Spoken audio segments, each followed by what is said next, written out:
अवंती नगरी, जिसे आज हम उज्जैन के नाम से जानते हैं। वहाँ दुष्यंत नाम के असुर ने अपना कहर फैलाया था। दुष्यंत को ब्रह्मा जी द्वारा अजयता का वरदान मिला था, जिसके चलते उसे कोई भी हरा नहीं सकता था। पूरे ब्रह्मांड पर अपनी दुष्टता फैलाने के बाद दुष्यंत ने अवंती नगरी के ब्राह्मणों पर अत्याचार करने शुरू किए। दुष्यंत की आज्ञा से 4 दैत्य उज्जैन की चारों दिशाओं में अपना हाहाकार मचाने चले गए। इस दुष्ट राक्षस से मुक्ति पाने के लिए 4 शिव भक्त ब्राह्मण एक पार्थिव लिंग के सामने शिव जी की तपस्या में लीन हो गए। दैत्यों ने इन ब्राह्मणों की तपस्या भंग करने की कोशिश की, लेकिन वो शिव जी की भक्ति में मगन थे। ये देखकर दूषण क्रोधित हो गया। उसने अपने दैत्यों को इनकी हत्या करने की आज्ञा दी, लेकिन जैसे ही उन राक्षसों ने अपने शस्त्र उठाए, शिव जी के पार्थिव लिंग की जगह पर एक बड़ा सा गड्ढा हो गया। उस गड्ढे में से भगवान शिव अपने विशाल महाकाल रूप में प्रकट हुए। उन्होंने दुष्यंत और उसके दैत्यों को भस्म कर दिया और उसकी सेना को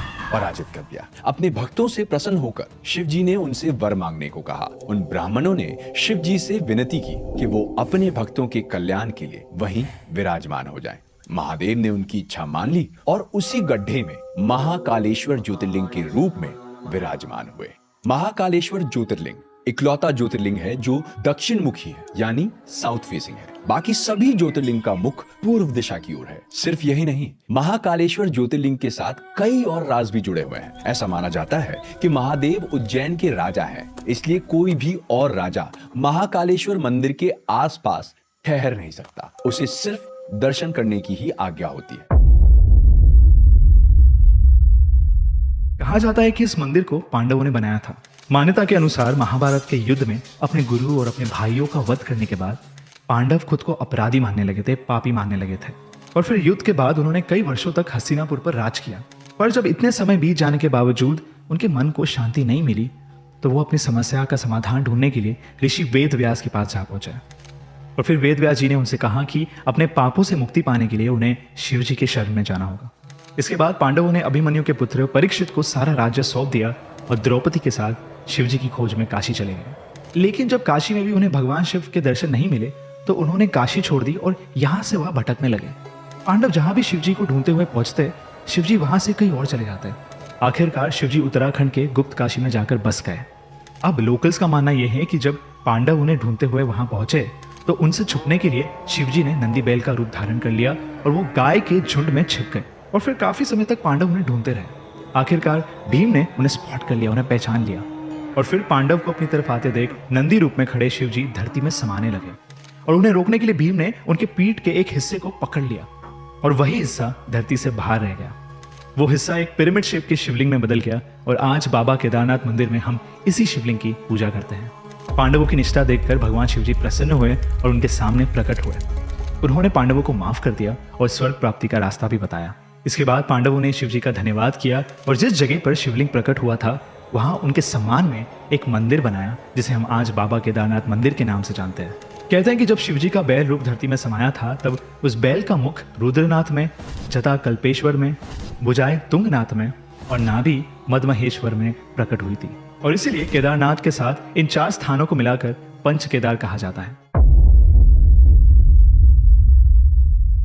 1025 एडी में जब अफगानी सुल्तान महमूद ऑफ गजनी ने गुजरात पर हमला किया, तब बैटल ऑफ सोमनाथ की शुरुआत हुई। पर इसकी तैयारी कई सालों पहले शुरू हो गई थी। 1017 एडी में अल बुरानी नाम का एक अफगान ट्रैवलर गुजरात आया था। उसने सोमनाथ मंदिर की खूबसूरती, सोने चांदी से बनी मूर्तियों के बारे में अपनी किताब में लिखा। ये किताब जब महमूद ऑफ गजनी के हाथों लगी, तो लालच और नफरत से भरे उसके मन में शैतानी ख्याल पनपने लगे। उसने ठान लिया कि वो सोमनाथ मंदिर की सारी दौलत लूट कर उसे तबाह कर देगा। कहा जाता था कि सोमनाथ मंदिर के शिवलिंग में श्री कृष्ण का स्यमंतक मणि छिपाया गया है। ये एक ऐसा मणि था जिससे कभी भी सोने चांदी और पैसे की कमी नहीं होती थी। कुछ लोगों का ये भी मानना था कि इसी मणि की जादुई ताकत से सोमनाथ मंदिर का शिवलिंग हवा में तैरता था। जैसे ही स्यमंतक मणि की खबर महमूद ऑफ गजनी तक पहुंची, वो उसे हासिल करने के लिए पागल सा हो गया।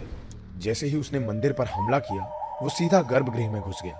उसने तय कर लिया था कि वो शिवलिंग को तोड़कर स्यमंतक मणि को अपने कब्जे में कर लेगा। लेकिन हवा में तैरता भव्य शिवलिंग देखकर उसकी सांसें थम गई। वो शिवलिंग के पास जाने से कतराने लगा। उसने अपने सिपाहियों को शिवलिंग के पास जाने को कहा और एक हैरान कर देने वाली बात सामने आई। शिवलिंग के निचले और ऊपरी हिस्से में पत्थरों के बीच एक अलग तरह का मटेरियल रखा गया था, लोडस्टोन।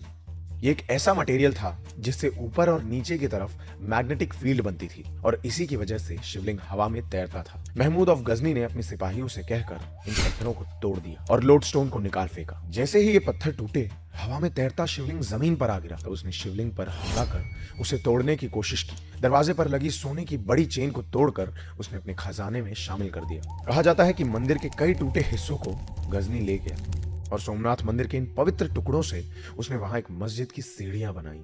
बैटल ऑफ सोमनाथ में लगभग 50,000 मासूम लोगों ने अपनी जान गंवाई। महमूद ऑफ गजनी ने मंदिर से सभी हीरे जवाहरात और सोने चांदी की मूर्तियां चुरा ली। मंदिर को पूरी तरह तबाह करने के बाद उसने वहां आग लगा दी।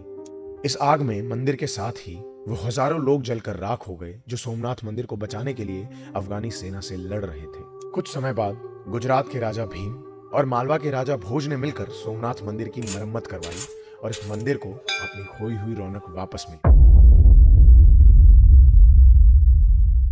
हर साल लाखों भक्त यहाँ अपने पापों से मुक्ति के लिए आते हैं। 12 ज्योतिर्लिंग में से एक होने के कारण ये मंदिर हिंदू धर्म का एक महत्वपूर्ण तीर्थ स्थान है। लेकिन इस मंदिर की सबसे खास बात है इसमें स्थापित शिवलिंग। त्र्यंबकेश्वर मंदिर में बसा अद्भुत शिवलिंग दुनिया का अकेला ऐसा शिवलिंग है जो जमीन के ऊपर नहीं बल्कि जमीन के अंदर एक छोटी सी कैविटी में स्थापित है। मंदिर के गर्भगृह के बीचों बीच एक खोखली जगह है जिसमें 3 छोटे छोटे शिवलिंग हैं और हर शिवलिंग का एक रूप है, ब्रह्मा, विष्णु और महेश यानी शिवजी का। और यही कारण है कि इस शिवलिंग का नाम त्र्यंबकेश्वर है। त्र्यंबक का अर्थ होता है 3 भगवान यानी त्रिदेव के संगम का प्रतीक। सिर्फ यही नहीं, इस शिवलिंग से कई प्रकार के सिंबलिज्म जुड़े हुए हैं। शिवलिंग की 3 आंखें सूर्य, चंद्र और अग्नि को सिंबलाइज करती हैं। और इस शिवलिंग की पूजा केवल एक देवता नहीं बल्कि एक साथ तीनों देवताओं यानी त्रिदेव की पूजा के समान होती है। ऐसा माना जाता है कि जो भी इस मंदिर में दर्शन करने आता है वो त्रिदेव के आशीर्वाद से इस संसार के चक्र से मुक्त हो जाता है और उसे मोक्ष की प्राप्ति होती है। ऐसा माना जाता है जब गंगा जी यहाँ प्रकट हुई थी तो उनका बहाव इतना तेज था कि कोई भी उनके पास नहीं जा पाता था और इसीलिए ऋषि गौतम ने उनके बहाव को थोड़ा धीमा करने के लिए नदी के किनारे कुशा नाम की एक घास लगाई। इस जगह को कुशावर्त कुंड के नाम से जाना जाता है जो इस मंदिर में दक्षिण गंगा यानी गोदावरी का प्रतीक है। कुशावर्त कुंड के जल में एक बार स्नान करने के बाद इंसान के सभी दुष्कर्म धुल जाते हैं।